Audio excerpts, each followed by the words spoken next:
Hello नमस्कार दोस्तों, आप सभी का स्वागत है। आप सभी के चैनल विचार आपका मैं। दोस्तों, सिवान जिले के बढ़िया स्थित थाना में पहाड़पुर की जगह पे ये एक्सीडेंट घमासान हुआ है, जहां पे आप देख सकते हैं कि बहुत ही बुरी तरह से गाड़ी का एक्सीडेंट हुआ है, जहां पे पूरा गांव मोहल्ला पूरा जुट चुका है। दो ट्रकों के बीच में, एक आइसर और एक ट्रक के बीच में ये भीषण टक्कर हुई है।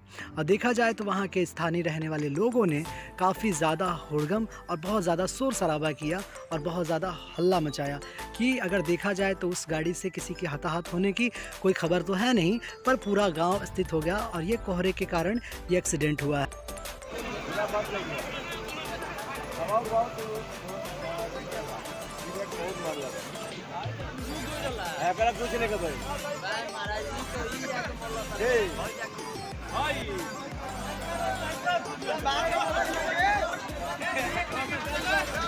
और दोस्तों, अगर ऐसी ही न्यूज़, अगर ऐसी जानकारी अगर आप चाहते हैं तो बखूबी हमारे चैनल को सब्सक्राइब करें, दोस्तों तक शेयर करें और मिलते हैं अगले वीडियो में। बाय बाय, नमस्कार। नए हैं तो चैनल को सब्सक्राइब कर लें, शेयर कर दें और कमेंट करके ज़रूर बताएं। बाय बाय एंड नमस्कार।